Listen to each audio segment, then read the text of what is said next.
Chapter 1. The Key to Room 2. Come in, traveller, out of the rain, mind the step, and let the door shut behind you. Your key is on the board. Room 2, top of the stairs, first on the left. The fire's going.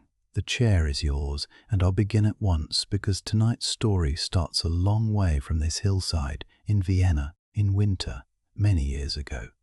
Her name was Marta Vogel, and she tuned pianos for a living. Not famously.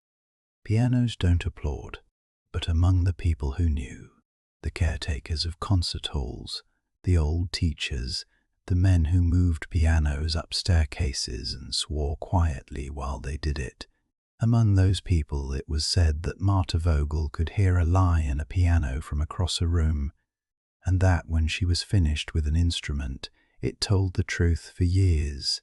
She spent one whole winter in Vienna, tuning, and when her work there was done, she came home the long way, by night train, over the mountains, across the flat grey country, over the sea, and at last up our own little lane on the carrier's cart, smelling of coal smoke and salt, with a carpet bag in one hand and a case of small bright tools in the other. She slept one night in room 2, your room, and before she slept she left this house a gift that is standing in my parlour still. But that's the end of the story, and ends must wait their turn. We begin in Vienna, in the afternoon, in a great golden hall that was empty of everyone except Marta, one caretaker, and a piano. Chapter 2. The Last Piano in Sidna. The hall was one of the famous ones. I shan't tell you which. Famous things are noisy even on paper, and we're trying to sleep. Picture it instead. A long room the colour of honey and old gold, rows and rows of empty chairs under white dust sheets, tall windows going blue with the early winter dusk, and a stage at the far end where one grand piano stood open, its lid propped like a raised wing. Marta had been coming to this hall for 3 months. Today was the last day. She worked the way she always worked, coat folded over the back of a chair, sleeves turned once at the wrist, the tool case open on the stage floor beside her, the tuning hammer with its worn pearwood handle, the felt mutes like a row of small red flags, the strips of soft leather, and in its own compartment lined with green felt, the tuning fork. The fork had belonged to her teacher, old Herr Bruckner, who had taught her everything and complimented her twice in 11 years. It was brass, heavy for its size, and it sounded the note called A, the note that all the others take their bearings from, the lighthouse note if you like. Marta struck it gently on her knee, the way you'd wake someone kind, and held it up to her ear. Said the fork, a perfect, patient, unhurried hum. She set its stem against the piano's wooden cheek, and the whole instrument picked up the note and breathed it back, faint as a memory. And then she began. Tuning, in case you've never watched it done, is the slowest conversation in the world. You play one string, you listen, you lean on the hammer, not turning it so much as persuading it, a degree at a time, and you listen again. The note swims, steadies, settles, then the next string, then the next. A grand piano has over 200 of them, and Marta greeted every single one. The sounds went out into the empty hall one at a time. A single note struck and held, then silence while she listened to it, walk the length of the room, up into the gilded balconies and lie down. Then the same note again, a hair truer. The caretaker, Herr Anselm, sat far at the back with his ring of keys in his lap, and he told people afterward that an afternoon of Marta Vogel tuning was better than most of the concerts. By the time the windows had gone fully dark, she was done. She played one slow scale from the bottom of the piano to the top, every note stepping into place like a well-rehearsed choir filing onto a stage. Then a single chord, soft and wide, and she let it ring while she walked down the steps and all the way along the centre aisle, listening to it fade kindly behind her. Inside the piano, in pencil, in a corner where only the next tuner would ever look, she wrote the date and her initials, small and neat, under a column of other dates in other hands, going back 60 years. Tuners do that, you know. It's a guest book that nobody else ever reads. Herr Anselm walked her to the stage door. He shook her hand with both of his and gave her, wrapped in brown paper, a slice of apricot cake from his wife, because his wife had opinions about people travelling all night on railway food. And then Marta Vogel stepped out into the blue Vienna evening, with her tool case in her hand, and the first act of her long journey home simply consisted of walking through a very beautiful city at dusk while the lamps came on, which, if you asked me, is one of the finest things a person can do with an hour. She had it all to herself that hour. Her trunk had gone ahead to the station that morning. Her lodgings were settled, her landlady hugged, a paper parcel of sandwiches pressed on her over her polite objections. There was nothing left in Vienna that needed her, and there is a special lightness in that, the lightness of finished work. She stopped at a small cafe she liked, one last time, and had coffee with cream and a little glass of water on a silver tray, and she watched the trams go by with their windows all lit yellow, full of people going home. Then she buttoned her coat to the chin, picked up her cases and walked to the station through the first then beginnings of the night's cold, unhurried, because the train did not leave for an hour yet, and she had learned long ago that the whole secret of travel, perhaps of everything, is to refuse to rush. It hung like a row of small moons, each one wearing a halo of steam. Trains stood breezing at the platforms. Porters went by with trolleys stacked high with trunks, calling out to one another in the cheerful shorthand of men who have worked together for 20 years. Somewhere a whistle blew, not urgently, more the way a kettle mentions that it's ready. Marta found her train on the departure board, painted in neat white letters, the night express, leaving at 9:08, calling at places whose names ran westward off the edge of the board and into the dark. Platform 9. The sleeping cars stood at the far end, long and dark blue, with brass letters along their sides and warm light showing at the little corridor windows. At the door of hers stood the attendant, a compact, silver-haired man with brass buttons and a clipboard, who had the particular calm of someone whose job is other people's sleep. "Fräulein Vogel," he said, finding her on his list before she'd finished saying it. "Berth 7. You have the compartment to yourself as far as the border." He took her passport and her ticket and tucked them into a leather wallet on his hip. "The frontier police come aboard at 2 in the morning, he explained, "and I deal with them so that you needn't. You do your sleeping, I'll do your paperwork." His name was Herr Novak, and Marta decided she liked him immediately. Inside, the sleeping car smelled of polish and clean linen and very faintly of coffee. The corridor was panelled in mahogany, with a strip of carpet down the middle and a brass rail below the windows, worn bright in the places where 1,000 hands had rested. Her compartment was at the far end, a small, complete room, snug as a ship's cabin. A seat upholstered in blue, a little table that folded down from the wall, a lamp with a pleated shade already lit, a carafe of water in a bracket with a glass turned upside down over its neck so that it chimed very softly when the carriage moved.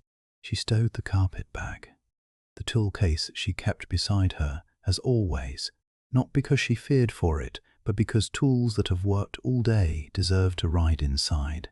Then she let down the window a hand's breadth, folded her arms on the rail and watched the platform, because watching a platform in the last minutes before departure is a pleasure no one has ever improved upon.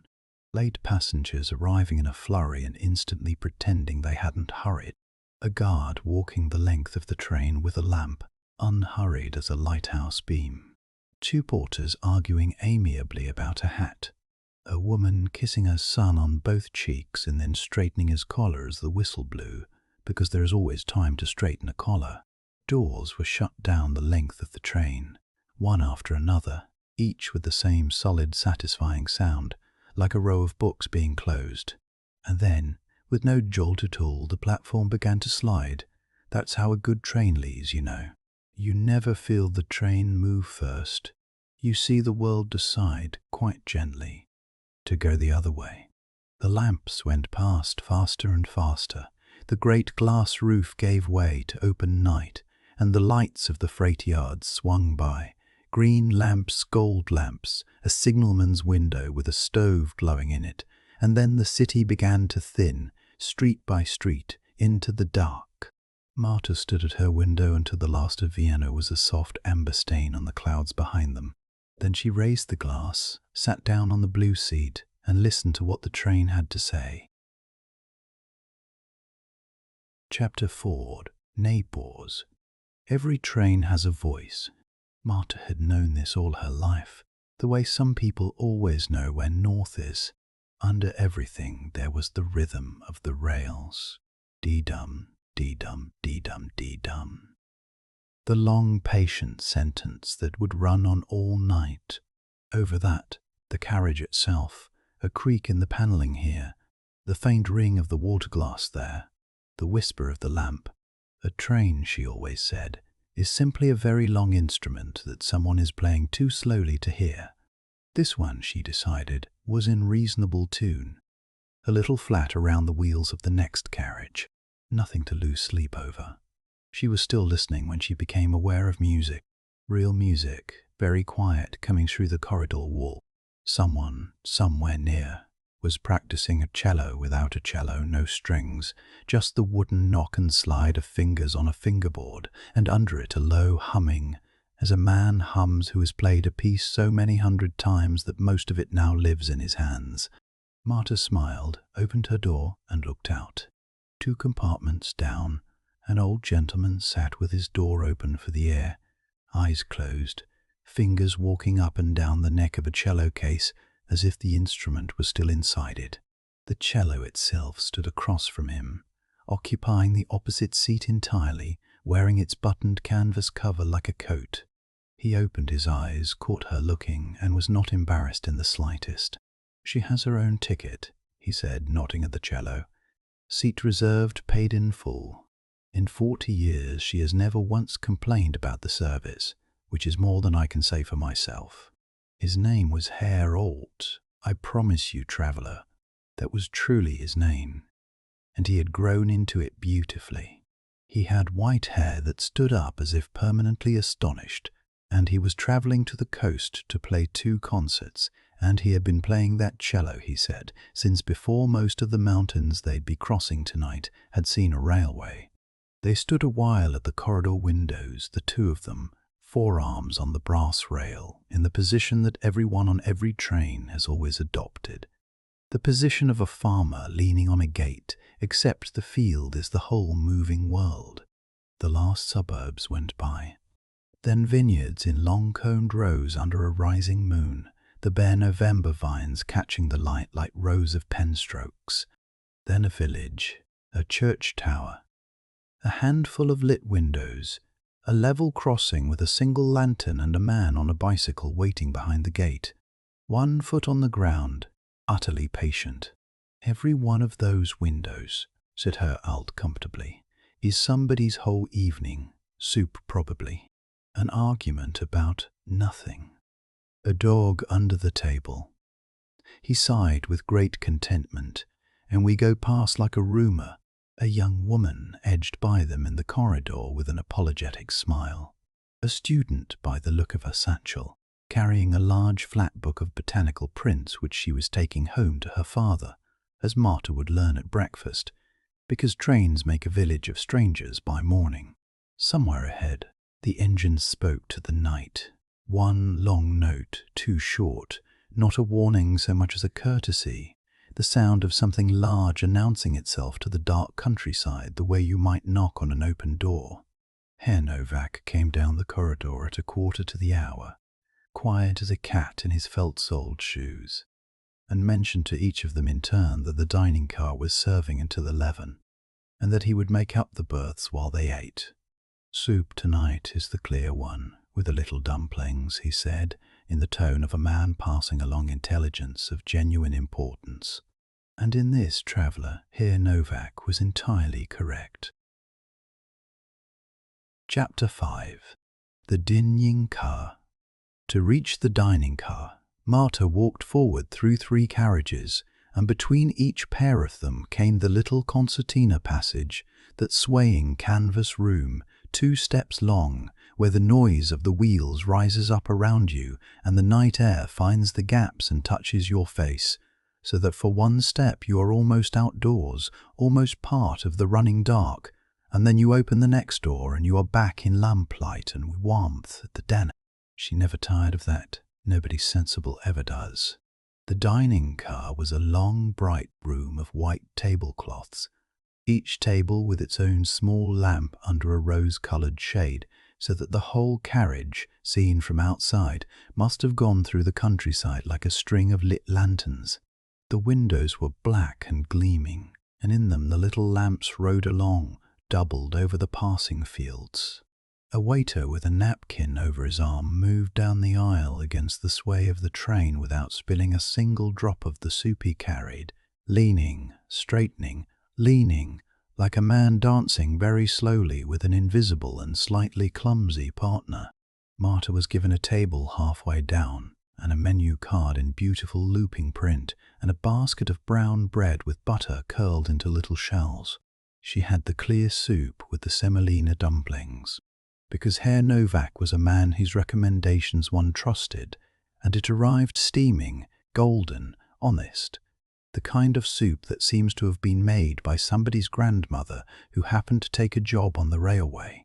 She ate it slowly, with the bread, while the lights of villages came and went in the black glass. Herr Altz joined her, by unspoken arrangement, and they talked the way travelling strangers talk, which is to say, about everything, easily, because they would never have to live up to any of it. He told her about concert halls, which ones flattered a cello and which ones told the cold truth. She told him about pianos, how a piano forgets slowly like a garden, and how her work was really just reminding. "So we are colleagues," said Herr Altz, delighted. "I spend my life persuading one instrument to sing. You spend yours teaching hundreds of them not to lie." He lifted his glass of wine an inch off the cloth. "To honest instruments." A station went by without stopping. A platform, a name too quick to read, a station master standing at his door with a lamp lifted once. The waiter brought Herr Altz his coffee, and for Marta a pot of lime blossom tea, pale gold, because she was already, deliberately, beginning the long, slow business of arriving at sleep. Outside, the country was rising. You could feel it more than see it. The engine working a shade harder, the rhythm of the rails easing from a trot toward a walk, and far off, when the moon found a gap in the clouds, a pale hint along the horizon that was not cloud. Mountains still an hour away, wearing their first snow. "There will be weather in the passes," said the waiter comfortably, clearing the plates, in the voice of a man for whom weather in the passes was one of life's dependable pleasures. "Snow before midnight. You'll be through the tunnels while you dream." Marta finished her tea. She walked back through the swaying corridors, through the little canvas rooms of night air, past windows now printed with the first few travelling stars. In her compartment, the lamp had been turned low. The seat had become a bed, crisp white sheets folded down at a precise angle, a grey blanket, a second pillow she hadn't asked for. On the little table, her glass had been set up right beside the carafe, ready, and the apricot cake from Herr Anselm's wife sat centred on its brown paper like a small parcel of the day before. She was not quite ready to sleep. There was one more thing she wanted first, and the timetable promised it. The long stop at the Junction, at midnight, in the mountains. Some people sleep through the stops. Marta never did. The stops, she said, were where a night journey kept its secrets. Chapter 6. The Junction at midnight. The train began to slow a little before 12, the long sentence of the rails easing phrase by phrase into shorter words, and then into single ones, and then, with a last soft breath of the brakes, into silence. Marta put on her coat over everything, worked her feet into cold boots, and stepped down onto the platform of the junction. The air was mountain air, and it met her like clear water. Cold, clean, smelling of snow that hadn't quite arrived, and pine forests she couldn't see.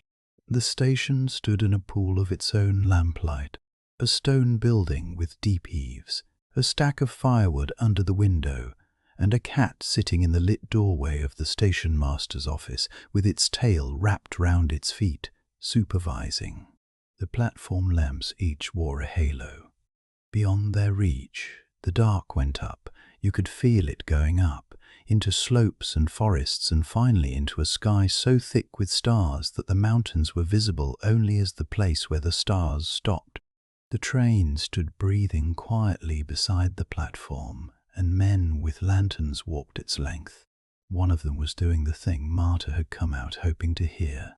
He moved from wheel to wheel with a long-handled hammer, and he struck each wheel once, tink, and listened. A pause, tink. Wheel tappers, they're called, traveller, and their whole trade is this. A sound wheel rings true like a bell, and a flawed one answers dull. That man was tuning fork and tuner both, walking the midnight train and asking every wheel in turn, "Are you honest?" Tink. "Are you honest?" Tink. And every wheel that night said yes. Marta stood in the cold with her hands in her pockets and listened to the whole inspection, beginning to end, the way other people listen to an opera. At the head of the train, a second engine was being coupled on for the mountain grades. A great dark shape backing down with enormous gentleness, guided by a man walking backward with a lamp, until the buffers met with a sound like a fat full stop. Chains, a clank, a hiss of steam let go into the freezing air, where it turned to a cloud and hung, in no hurry to be anything else. There was a kiosk on the platform, its shutter half up, kept by a round woman in a shawl who seemed entirely unsurprised to be selling drinks at midnight on a mountain. Marta bought a glass of hot spiced tea and drank it there in the cold, holding it in both hands, watching her own breath and the engines mingle over the platform. The station master came out, looked at his watch, looked at the sky and said, to nobody and everybody, "Snow." The cat declined to comment. A whistle, far up the line, answered by their own engine, the deep one and the new one together now, in fifths, which Marta noticed and enjoyed entirely alone. Doors began closing down the train, that same good sound of books being shut. Herr Novak appeared at the step of the sleeping car exactly as though he had been there all along, and took her empty glass and handed her up. 2 minutes, he said. "You were quite right to go out. It's the best stop on the line, and nobody sees it but the wheel tapper, the cat, and me." And this time she felt it, the smallest lean of the world, as the mountains began, very slowly, to come to them. Snow. The climb changed everything, the way a key change does. The rhythm of the rails slowed to a deliberate, working beat, and far ahead the two engines could be heard taking the grade together, not straining, just laboring steadily, the way a strong man carries something heavy up a familiar stair. The whole train leaned gently into the first long curve, and the water glass beside Marta's berth rang once, softly and settled. She had changed into her nightgown and wrapped the grey blanket round her shoulders, but she sat up a while longer with the lamp out, and the window blind raised a hand's breadth, because the dark outside had begun, very quietly, to move. Snow. It came first as grains, small dry flecks streaming past the glass, visible only where the corridor lights fell out onto the racing bank beside the line. Then, as the train went higher, the flakes grew, slowed, softened, until they were feathers, coming down in that impossible way snow has, every flake falling, and yet the whole night seeming to rise. The forests closed in. She could see them go by in the near dark black ranks of pine, with white already pulled over their shoulders, and here and there deep among the trees one lit window. a forester's hut, a farmhouse high on its meadow, each one wearing a thick white cap of snow on its roof and minding its own business in the middle of the enormous night. Then the first tunnel took them. If you have never gone through a mountain in your bed, traveller, it is done like this. The sound of the train, which has been spread out generously over half a valley, is suddenly gathered up and handed back to you all at once. The world goes close and warm and woolen. The rhythm of the wheels deepens, doubles, drums on the rock. You are inside the mountain, tucked into the dark of the dark, and there is nothing to do and nowhere to be, and nothing whatsoever required of you. And just as you have made your peace with that, the world opens again like a lid coming off. The sound flies away over the snowfields, and the night hands you back a sky. Marta lay down at last and let the tunnels do their work. Valley, mountain, valley, mountain. Open, close, the breathing of the line itself. Somewhere in the next carriage, very faint, someone who could not sleep was humming. It took her a drowsy minute to place it, and then she smiled in the dark, Herr Alt, going over his concert one more time, at a whisper, inside a mountain range. The cello, presumably, asleep across from him in its coat, dreaming whatever cellos dream. The snow thickened, the engines worked. The train drew its slow, bright line through the high passes, carriage windows glowing gold under the storm, and inside it, in a small, warm room the size of Mercy, Marta Vogel let go Vienna altogether. To the rails. Now comes the quietest chapter, traveller, and if you leave me somewhere in the middle of it, I shall take that as a compliment. Marta slept the way one sleeps on a good-night train, which is not like sleep at home, but a different country of sleep altogether, with its own weather. You lie still, and the world does your travelling for you. Every mile is a mile you didn't have to walk. The rhythm goes on underneath like a heart that has agreed to beat on your behalf, and everything you hear becomes part of some long, sensible dream. She heard the rail joints passing under her pillow, dee-dum, dee-dum, patient as a clock that has nowhere to be. She heard the whistle, made small and round by distance, calling once at a crossing far ahead, and the crossing bell answering, and both of them swallowed by the snow.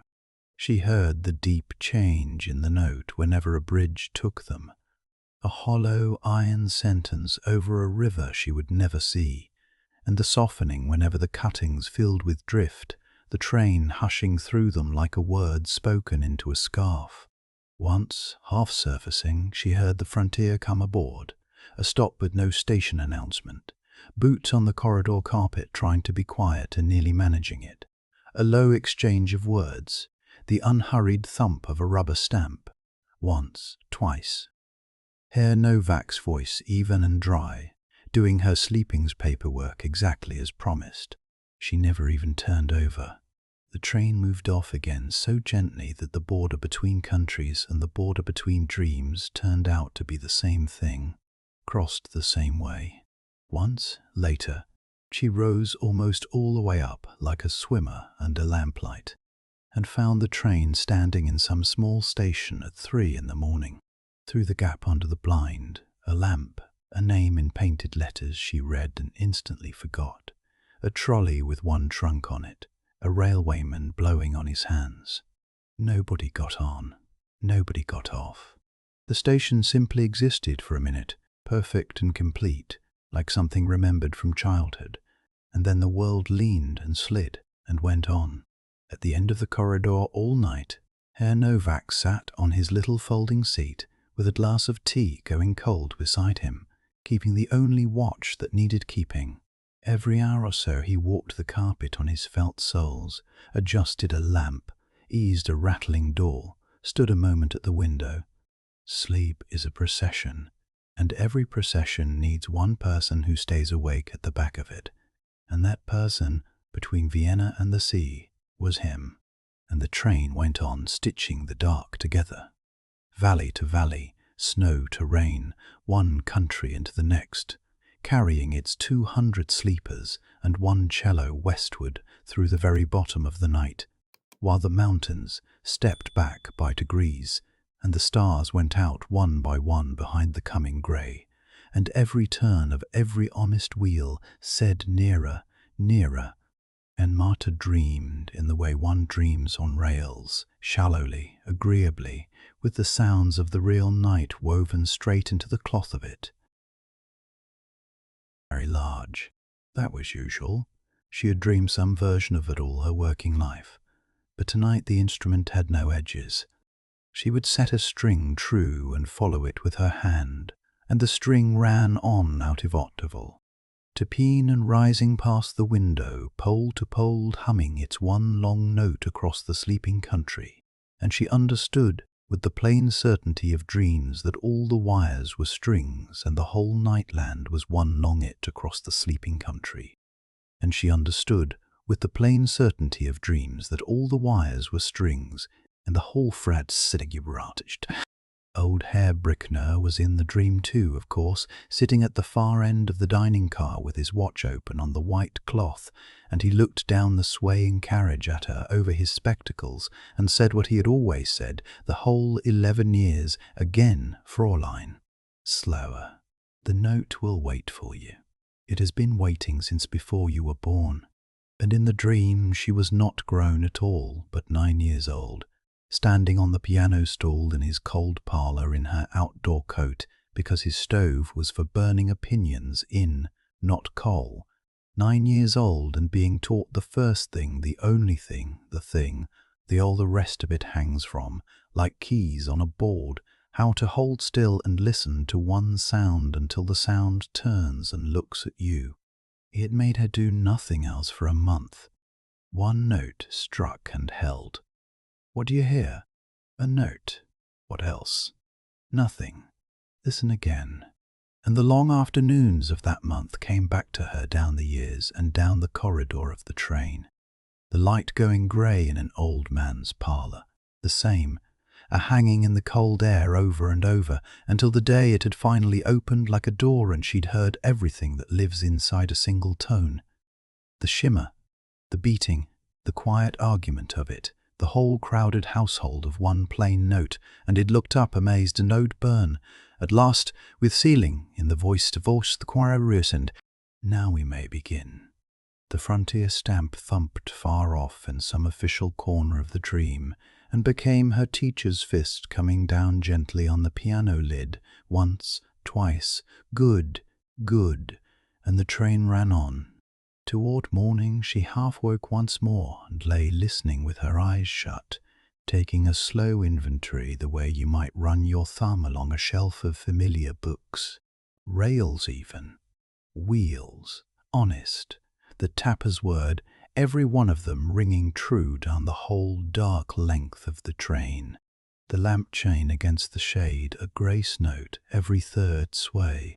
Her Novak's tea glass touched down on its saucer at the end of the corridor. Faint, domestic, infinitely reassuring. Some sleeper 2 rooms down, breathing in long, unhurried strokes like a man rowing across a calm lake. And underneath it all, the land itself changing key. She could hear it. The mountains gone, the echoes gone with them, the sound of the train spreading out and out over country with no walls to hand it back, which is how flat land announces itself to a person who listens instead of looks. Rain now, not snow on the window, softer, warmer. Sea rain, learning its trade. She thought on the very sill asleep, I will remember this night when I am old. Not the hall, not the famous piano. This, the blanket, the wheels, the stamp in the dark, the tea glass. And she was quite right.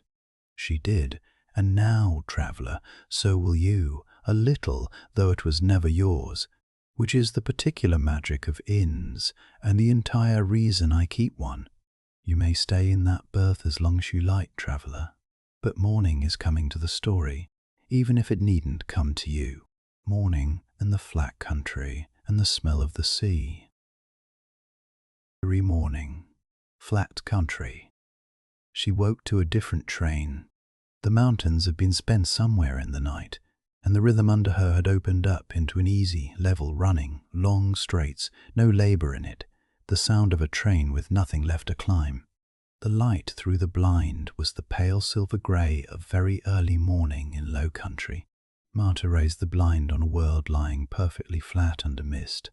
Canals ran beside the line, still as poured metal, holding the white sky in them.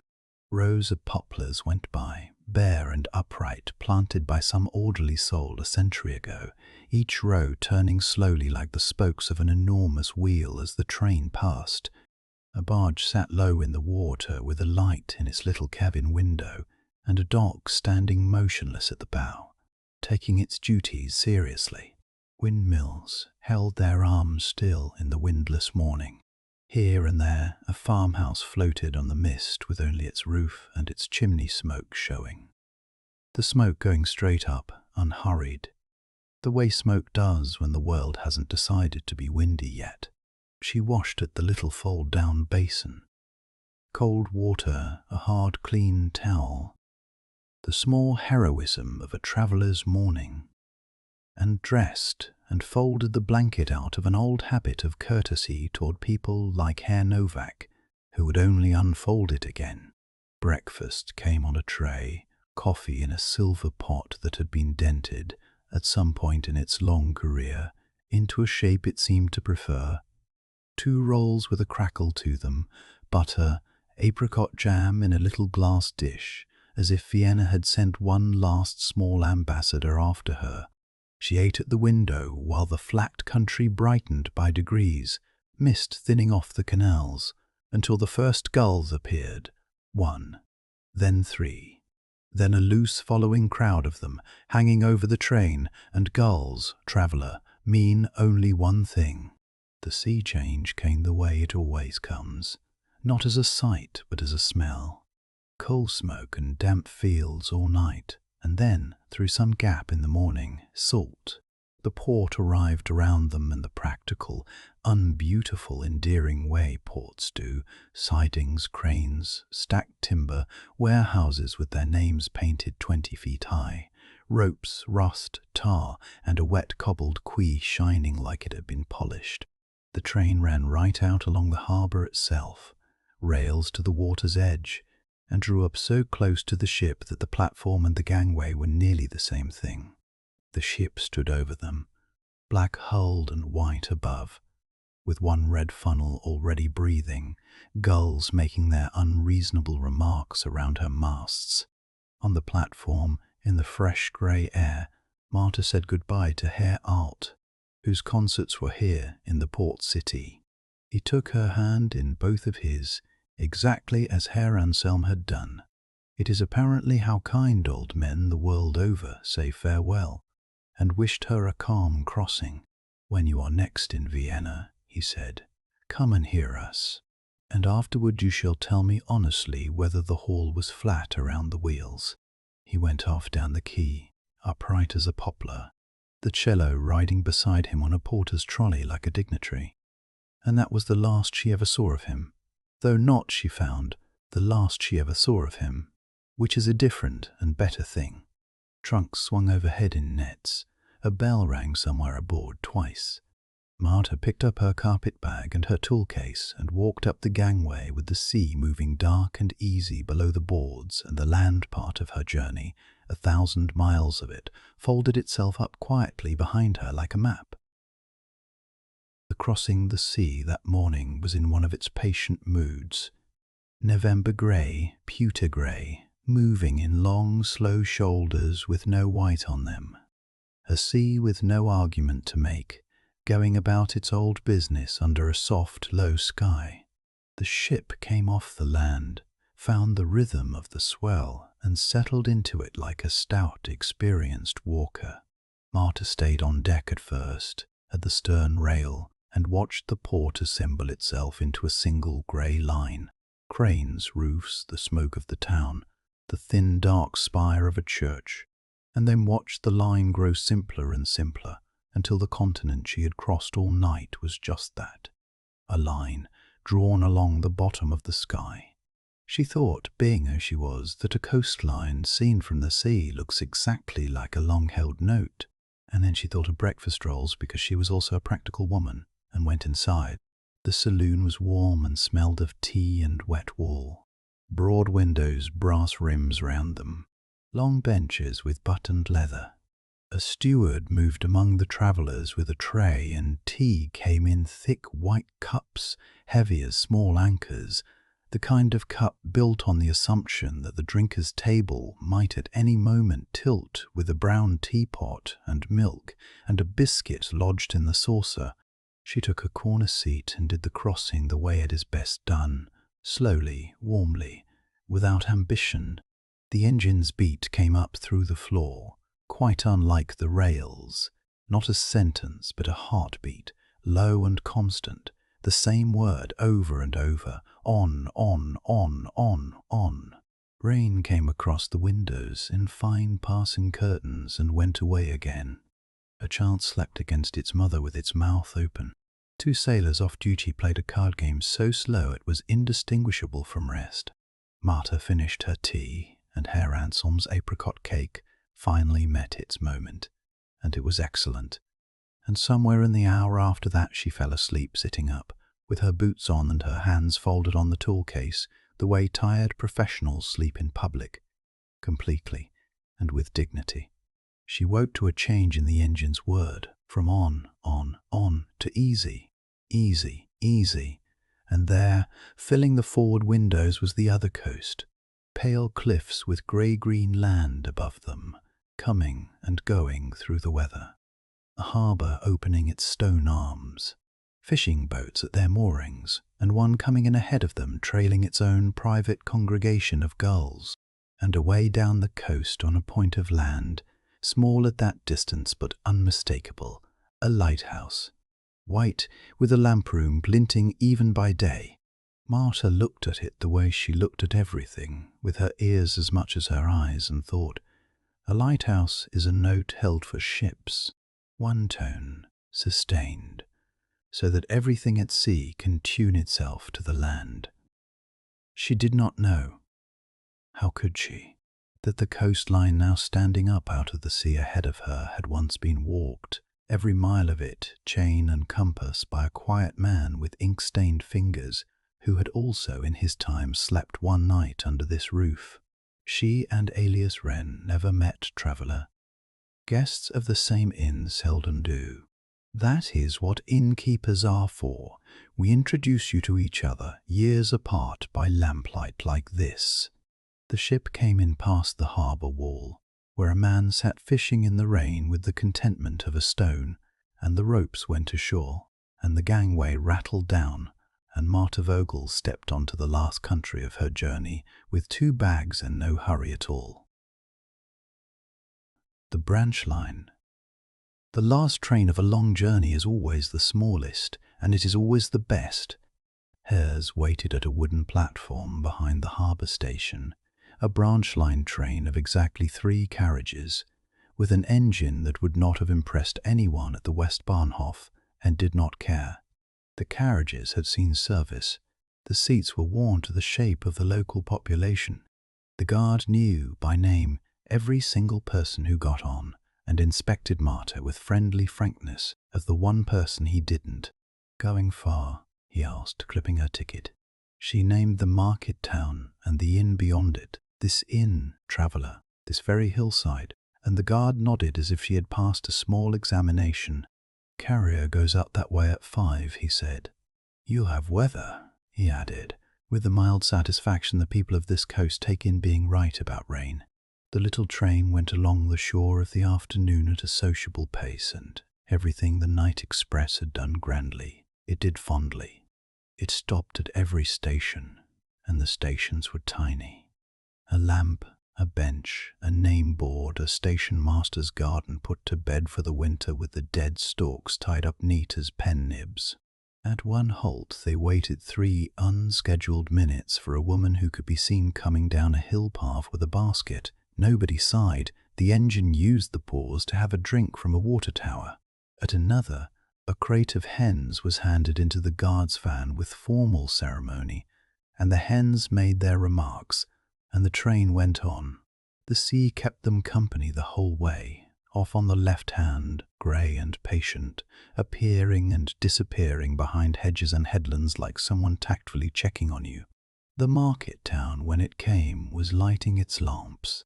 Dusk falls early in November and kindly. The shops along the little high street each making their pool of yellow, the ironmonger bringing in his buckets, the baker's window down to its last loaves, which are somehow always the most beautiful. The carrier's cart stood where the carrier's cart has always stood, by the corn merchant's, with its lamp already lit and its horse already resigned. The carrier, the same family, traveller, that brings this house its flour and its post to this day, was loading the week's goods, meal sacks, a coil of rope, a small crate stencilled with the name of our village, parcels for farms along the way, and a wooden box of oranges, early ones come up from the ship Marta herself had crossed on, bound for the shop for Christmas. He handed her up to the seat beside him, put her bags among the sacks with the tenderness of a man who has broken exactly one parcel in 30 years and never forgotten it, and spoke to the horse, and the last 4 miles of 1,000 began. Night came down as they climb.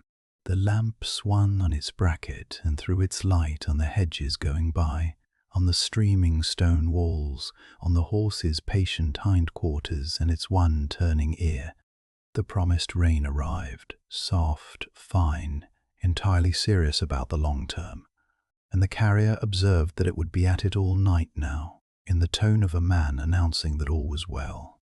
And then the cart came over the shoulder of the hill, and there below, in the fold of the land where you found it yourself tonight, stood the inn, amber windows in the dark, smoke laid low over the roof by the rain, the sign swinging and creaking on its bracket just as it is creaking now.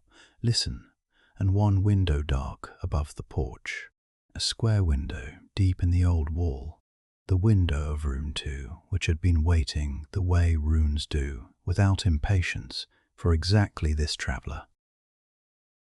Piano in the parlour. She came in out of the rain just as you did. Mind the step.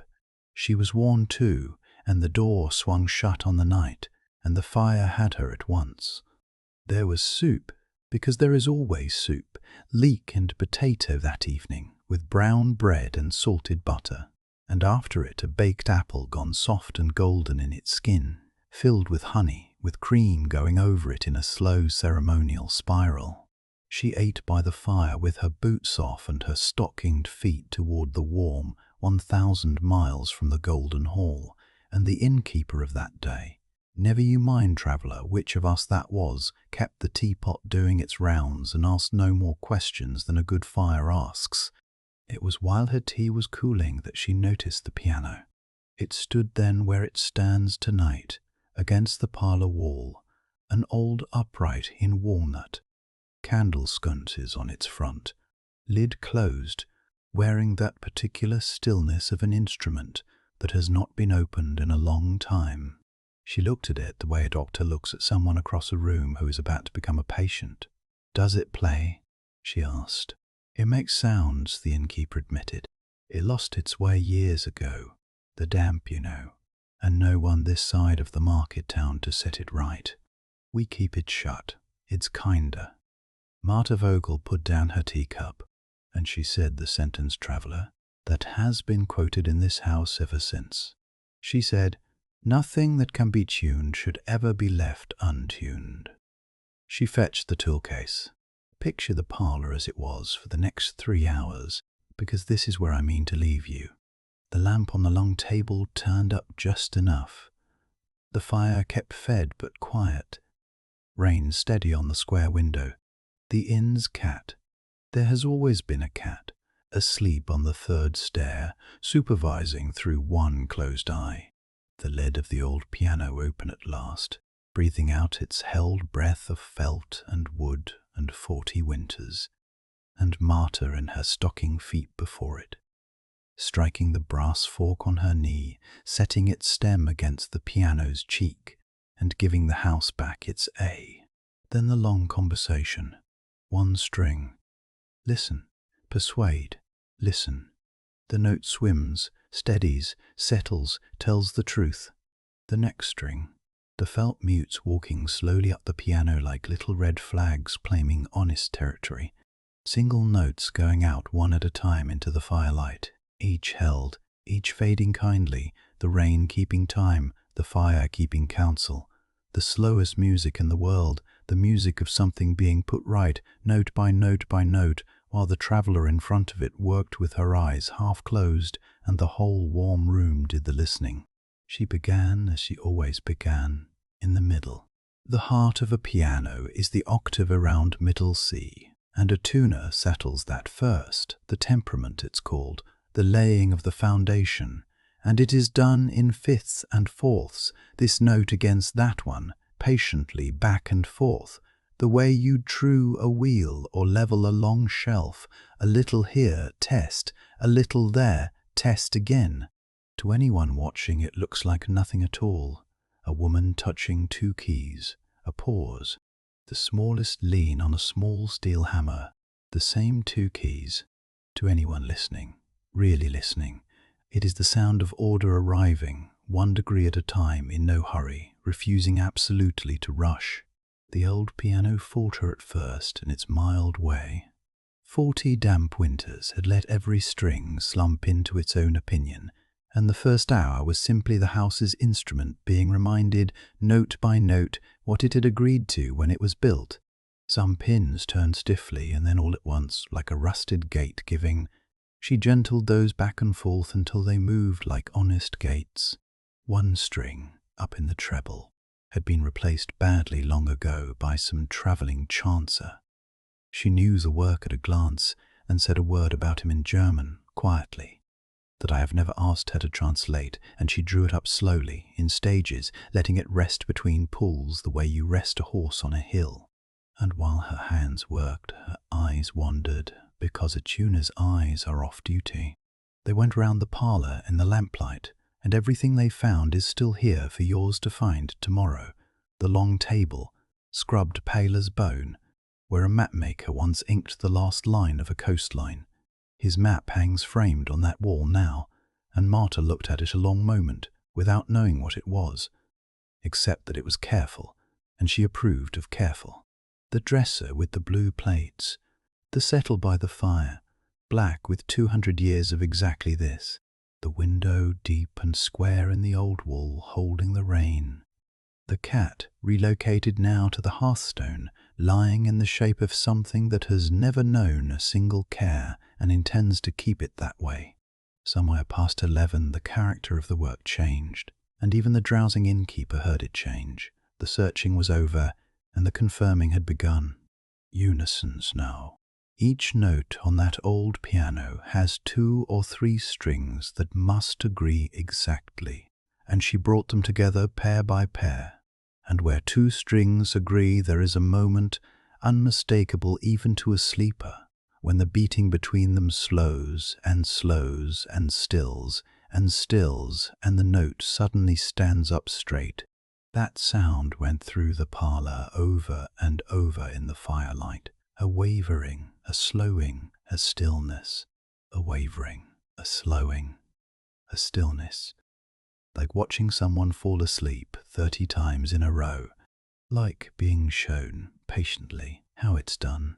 Then the octaves, walking out from the middle in both directions at once, down into the piano's brown cellar where the notes have fur on them, up into the attic where they turn to glass and starlight, matching each new note against its settled neighbour, tying the whole instrument together rung by rung, until the last few strings at the far ends, the ones almost nobody ever plays, the ones that had waited longest, were brought in from the cold as carefully as the first. The innkeeper fell asleep in the chair. You may follow whenever you wish. The cat outlasted the innkeeper, on principle, and then did not. And a little before midnight, in an inn on a hill in the rain, the last unison came true under Marta's hands, and the piano stood in tune for the first time in 40 years, every string of it telling the truth at once. She played one thing only, a waltz from Vienna, very slow and very quiet, played as if for a room full of sleepers, which by then it very nearly was. It went round like the lamp of a lighthouse, that waltz. 1, 2, 3, 1, 2, 3, each turn of it sweeping the walls, the map in its frame, the sleeping cat, the rain-silvered window, and away, and around again. The fire popped once, softly, which in a fire is applause. Then she closed the lid, gently, the way you close a book you intend to return to.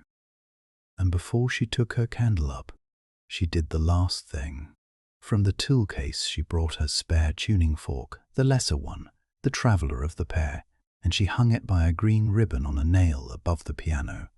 "So the house can find its A without me," she said. "It hangs there tonight. You'll see it in the morning. Over the piano your own tea will be standing beside. Strike it gently on your knee if you like, and hold it to your ear, and you'll hear what Marta heard on all those miles of rail and water, one patient note going on and on, saying nearer, nearer, nearer, until it says here. She slept that night in room 2, in the bed that is turned down for you now, with the rain on the square window, and the lane running dark and quiet down toward the sea, and the whole journey, the golden hall, the wheel tappers, the snow in the passes, the grey crossing, the little train, the swinging lamp, folded itself up in her like a map of somewhere safely arrived at. She was gone on the morning carrier, home down the coast, leaving the fork, the tuned piano, and the sentence, "Nothing that can be tuned should ever be left untuned." We have found it to be true, traveller, of considerably more than pianos, and that is the story of room 2. The fire's down to its last comfortable murmur. And I've talked your candle low, and the rain means to see to things from here, so I'll turn the lamp down low. There, up you go when you're ready. Top of the stairs, first on the left, the key warm from your own hand by now. The bed is deep, the window is latched, and the sea will count for you if you lose your place. Sleep well, traveller. Your room will always be waiting.